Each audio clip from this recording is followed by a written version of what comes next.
बिस्मिल्लाहिर्रहमानिर्रहीम। नाजरीन अस्सलामु अलैकुम वरहमतुल्लाहि वबरकातुहू। नाजरीन, छोटी सी वीडियो में बहुत ही कारआमद और मायारी नुस्खा है आँखों के लिए। वो हजरात जिनकी आँखों में खारिश, सुर्खी और इसके साथ साथ मोतिये की शिकायत हो, धुंधला नजर आता हो, तो इंशाअल्लाह अज़ीज़ ये छोटा सा बेहतरीन नुस्खा इस्तेमाल करें। इंशाअल्लाह अज़ीज़ आंखें चमकदार, खूबसूरत, धुंधलापन ख़त्म हो जाएगा और खारिश अगर होती है वो भी ठीक हो जाएगी।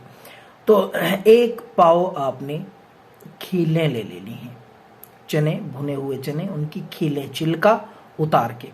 दूसरी चीज़ है वो है सौंफ।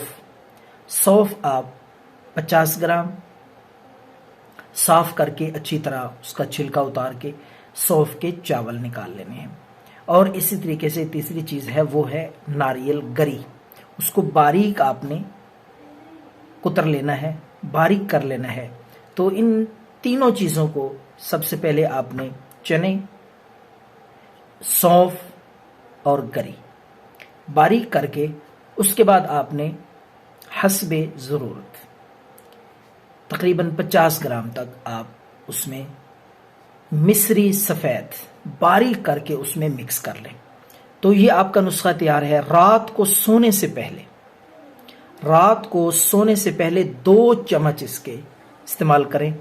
और अगर मौसम हो, आसानी से मिल जाए, गाजर का जूस, गाजरों का जब मौसम होता है उस वक़्त गाजर का जूस पिए असर के वक़्त 1 गिलास। तो इंशाअल्लाह अज़ीज़ नज़र के, आँख के जितने मसाइल हैं वो ठीक हो जाएंगे। दुआओं में याद रखें। अल्लाह।